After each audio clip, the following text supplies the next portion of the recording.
देवी नारायणीयं दशकं 11। श्रीनारद पद्मजमेकदाह पितस्त्वया सृष्टमिदं जगत् किं विष्णुना वा गिरिशेन वा किम् अकर्तृकं वा सकलेश्वरकः इति ऋतोजःसुतमागसाधु पृष्टं त्वया नारद मां शृणु त्वं विभाति देवी खलु सर्वशक्तिस्वरूपिणी सा भुवनस्य हेतुः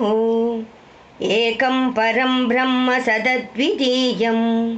आत्मेति वेदान्तवचोभिरुक्ता न सा पुमान् स्त्री च न निर्गुणा सा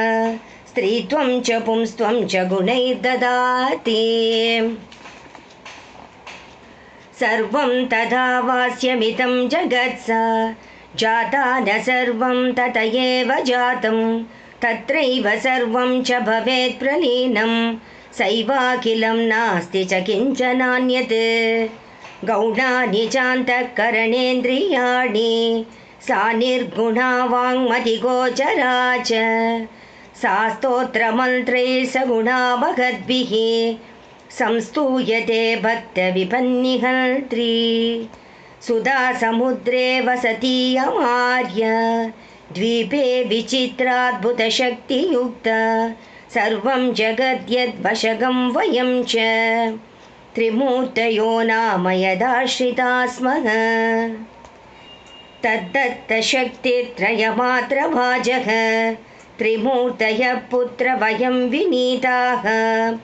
तदाज्ञया साधु सदापि कुर्मः ब्रह्माण्डसर्गस्थितिसंहृतिश्च दैवेन मूढं कविमातनोति साधुर्बलं तु प्रबलं करोति पङ्गुं गिरिं लङ्घयते च मूकं कृपावती चातनुते सुवाचम् यत्किञ्चिदज्ञाये मया महत्त्वं देव्यास्तदुक्तं तव सङ्ग्रहेण सर्वत्र तद्वर्णय विस्तरेण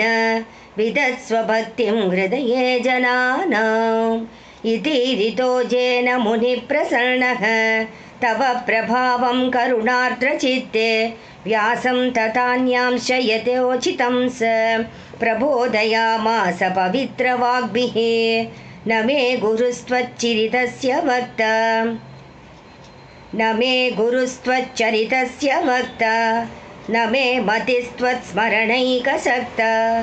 अवाच्य वक्ताहमकार्यकर्ता नमामि मातश्चरणाम्बुजं ते नमो देवि दुर्गे शिवे भीमनाथे सरस्वत्यरुन्धत्यमोघस्वरूपे विभूति सचीकालरात्रि सती त्वं